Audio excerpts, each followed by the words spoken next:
In the year 1320, amidst the turbulent times of medieval Scotland, a momentous event took place in the coastal town of Arbroath. It was a time when the nation's fate hung in the balance and the future of Scotland teetered on the brink of uncertainty. In the aftermath of the conflict with England, a group of nobles and representatives gathered in Arbroath Abbey to draft a document that would become known as the Declaration of Arbroath. Led by Bernard de Linton, the Abbot of Arbroath, these men sought to make a bold statement of Scotland's independence and its unwavering determination to protect its sovereignty.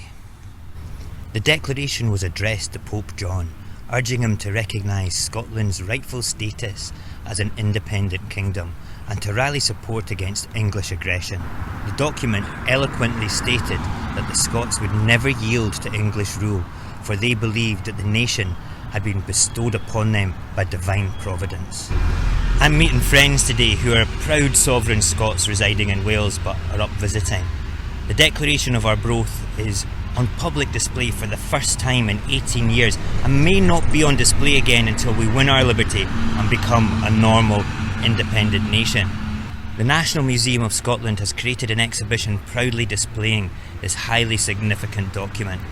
We're not allowed to film inside, cannot take photographs of the document itself. In fact, it's so precious to our nation that it retains its own security detail. As long as 100 of us remain alive, never will we, on any condition, be subjugated to the lordship of the English. It is in truth not for glory, nor riches, nor honours that we are fighting, but for freedom alone, which no man gives up but with life itself.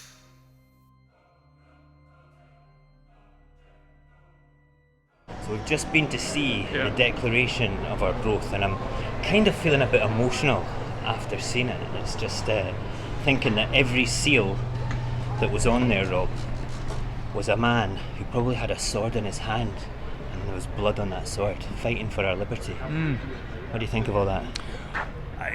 It's quite hard to put into words, to be honest. I don't think that you could actually possibly overestimate the significance of the Declaration of Arbroath in the history of Scotland. So actually being able to actually go in there and see it is kind of something else. It almost doesn't feel real. No, considering it's parchment as well. Absolutely. How the hell have they managed to keep that going? Well, and like for hundreds of years, 1300s. Absolutely, yeah. That's So we're talking literally 700 years. This thing's been in existence, and it is slightly mind-boggling, but it's even in one piece. And actually, you can read most of it. There's a couple of bits of the text which have degraded over the years, but fortunately we know that were, because they've got transcripts of the original that were done sort of hundreds of years later. But most of it, actually, the text is still legible. That's unbelievable. My whole thing about that is that A, it still exists, B, it's one of the, if not the most significant document in Scottish history, and we've just seen it. Yeah. And it's totally relevant to today. Oh, so much. Yeah. The Declaration of Arbroath was a masterful piece of writing, compellingly arguing for Scotland's right to exist as an independent realm. It emphasised the ancient lineage of Scottish kings and the inherent authority of the Scottish people to choose their own destiny. The document's language was passionate, its words carrying the weight of a nation united in its resolve. Through the Declaration, the Scottish nobles proclaimed their allegiance to the rightful king, Robert the Bruce, who had valiantly led Scotland in its struggle for independence. They acknowledged its leadership, praised its military victories, and vowed to defend him and the nation with unwavering loyalty.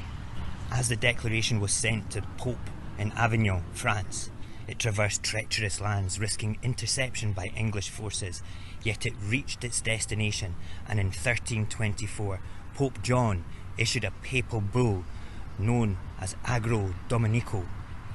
In it, the Pope recognised Scotland as a kingdom and affirmed its legitimacy of its resistance against English oppression.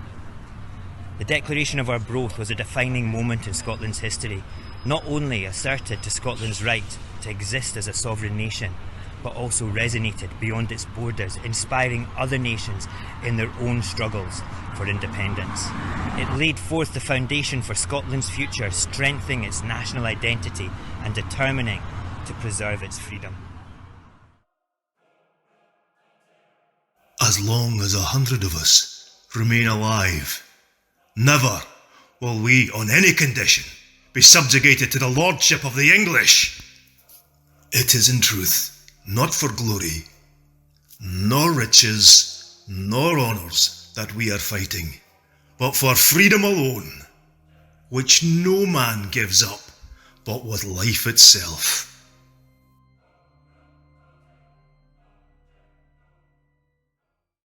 To this day, the Declaration of Arbroath stands as a testament to the indomitable spirit of the Scottish people and their enduring quest for independence.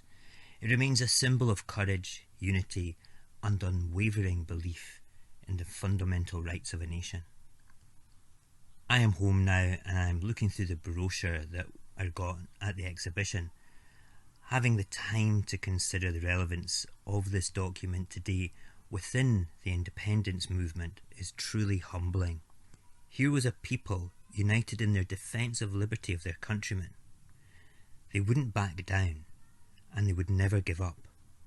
We could learn so much from their commitment to their cause. They would be rolling in their graves to even consider we would place political rivalry, social and lifestyle debates over uniting under the banner of freedom.